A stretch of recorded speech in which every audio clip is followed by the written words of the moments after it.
Hey guys, काफ़ी सारी बार ये क्वेश्चन आता है कि कंसेप्ट तो याद रह रहे हैं बट नंबर्स याद नहीं रह रहे, है ना? सो आपकी इस दुविधा को सिंप्लीफाई करने के लिए मैं लेकर के आई हूँ आपके लिए बहुत ही इंटरेस्टिंग सी मेमोरी टेक्निक। ये टेक्निक कुछ ऐसी है जहाँ पे I ask you to visualise something and उससे हम सारे सारे स्टैंडर्ड्स एंड सारे सारे सेक्शन नंबर्स याद रखने वाले हैं for CA intermediate auditing as well as for CA final auditing. ठीक है। सो काफ़ी सारी चीज़ें हैं याद रखने के लिए, काफ़ी सारी चीज़ें हैं सोचने के लिए, समझने के लिए, इमेजिन करने के लिए। So one thing what I need from you is pen, paper और कंटेंट। ठीक है। पेन एंड पेपर का क्या करना है मैं आपको बताती हूँ। जैसे जैसे मैं चीज़ें आपके साथ डिस्कस करती जा रही हूँ, ट्राई करो वो चीज़ें इमेजिन करना है and take a break of 2 to 3 minutes. जैसे एक स्टोरी कंप्लीट हो जाएगी, वो 2 to 3 मिनट्स में जो भी स्टोरी आपने इमेजिन की उसको pen it down. And second most important thing which I need from you is a list of section number and the list of standard number. अगर आपके पास ये लिस्ट लिखी हुई नहीं है तो हम क्या करेंगे, ऑडिट सार CA final as well as CA intermediate audit सार के बुक के पीछे ये लिस्ट मैंने आपको दे करके रखी है। अब वो भी नहीं है तो क्या करेंगे मैम, अगर आपके पास ऑडिट सार परचेज की हुई नहीं है कोई बात नहीं, अपनी वेबसाइट जो है cacselectures.com उस वेबसाइट के डाउनलोड पोर्टल पे जाइए एंड आपको ये लिस्ट वहाँ पे मिल जाएगी।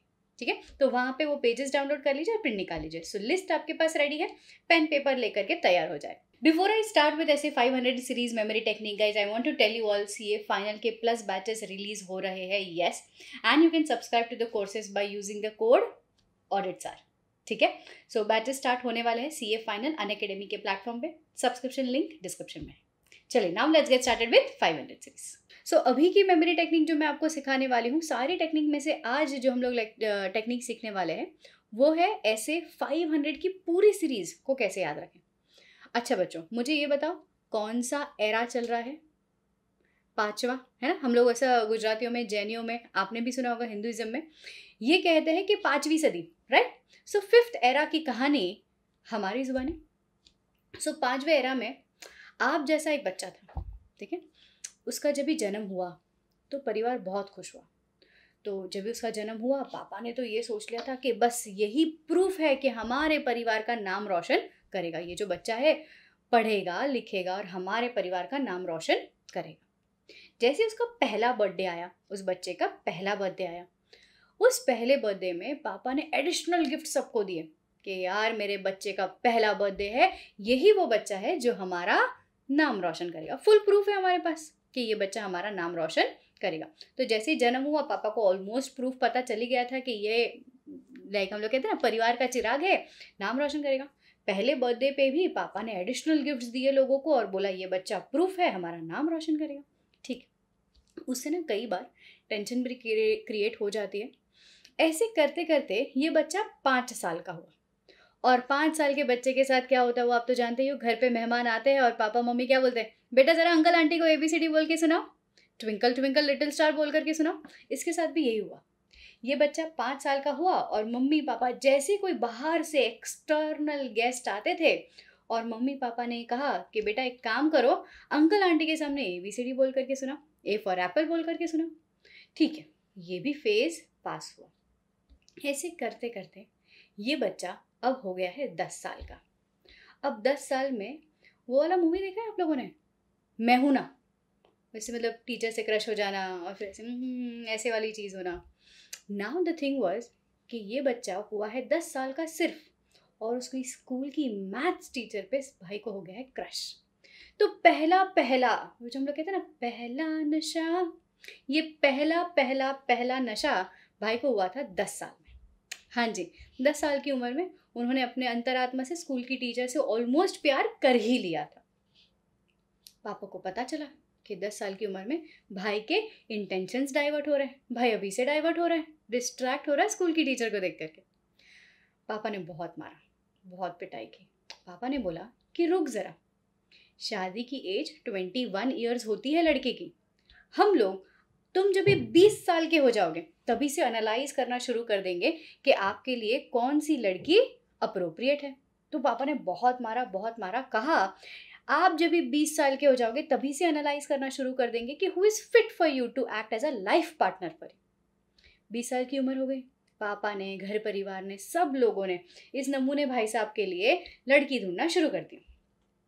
मगर भाई साहब के गुण इतने अच्छे कि भाई साहब के 10 साल मतलब एनालाइज करना शुरू कर दिया 20 साल की उम्र में, बट नमूनी मिली कब? जब भाई साहब हो गए 30 साल के।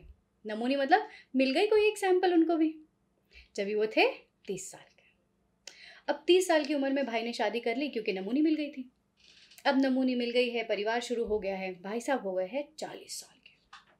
40 ईयर्स के होने के बाद भाई साहब ने कहा कि अब मैं थोड़ा प्लानिंग करना चाहता हूँ, मैं थोड़ा एस्टिमेट करना चाहता हूँ कि कितना खर्चा हो रहा है ना। जिम्मेदारी हर इंसान को मैच्योर बना देती है, तो ये भाई साहब भी मैच्योर हो गए थे। उन्होंने कहा कि 40 ईयर्स की एज में अब मैं एनालाइज करना चाहता हूँ, एस्टिमेट करना चाहता हूँ कि फेयरली हमारा कितना खर्चा हो रहा है, कितना खर्चा पैसा इनकम होना चाहिए। तो ये सारा एनालाइज किया। देखते ही देखते भाई साहब हो गए हाफ सेंचुरी, 50 साल के। भाई साहब ने पीछे मुड़ करके देखा कि मेरी इतनी पूरी ज़िंदगी में मैंने कभी अपना बर्थडे तो सेलिब्रेट किया ही नहीं। बस वही बर्थडे था जब मैं 1 साल का हुआ था, तब पापा ने बड़ा ग्रैंड सेलिब्रेशन किया था। अब भाई साहब ने सोचा कि मैं 50 साल का हो गया हूँ। कितने साल का?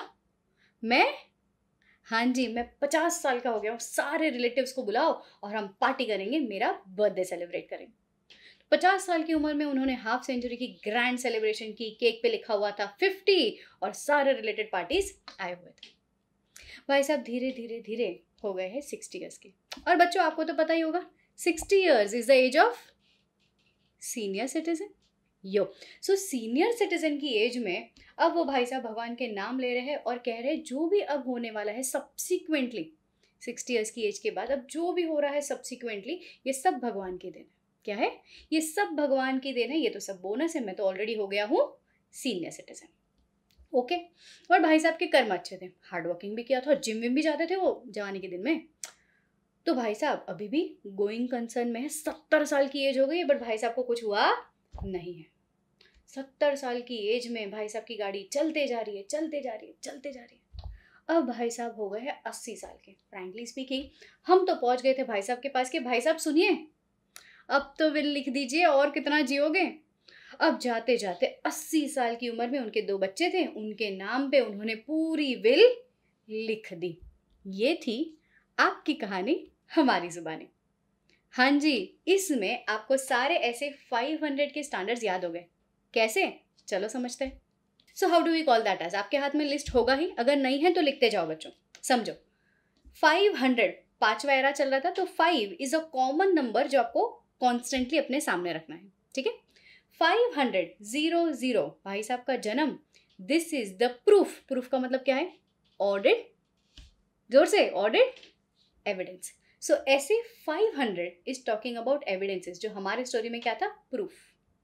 भाई साहब हुए 1 साल के, तभी पापा ने क्या करवाया था? Birthday celebration and additional gift दिया था, राइट? 501 1 साल का हुआ है भाई। 1 साल की एज में this is additional audit evidence. 5 साल की उम्र में क्या होता था? 5 कॉमन है, 05 मतलब 505। ऐसे 505 में बाहर से मेहमान आते थे 5 साल की उम्र में, याद आ रहा है? That is external confirmation. अच्छा चलो मुझे ये बताओ 10 साल की उम्र में क्या हुआ था? पहला नशा। यस, तो 510 पहला नशा बोले तो इनिशियल ऑडिट एंगेजमेंट। वो कहते ना वो तो तेरी भाभी है बगले, ऐसा ही कुछ। तो 510 इज इनिशियल ऑडिट एंगेजमेंट। 520 20 साल की उम्र में पापा ने क्या कहा था? एनालाइज करेंगे who is fit for you to act as a life partner.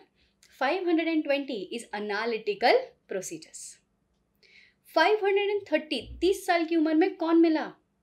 नमूनी बोले तो सैंपल। ऐसे 530 नमूनी ऑडिट सैंपलिंग। 540 जिम्मेदारी आदमी को मैच्योर बना देती है। 540 इज टॉकिंग अबाउट उन्होंने एस्टिमेट करना शुरू किया कि ओके कितना खर्चा है, अकाउंटिंग एस्टिमेट्स, एंड उन्होंने एनालाइज किया what is the fair value of the income. तो ऐसे 540 इज अकाउंटिंग एस्टिमेट्स।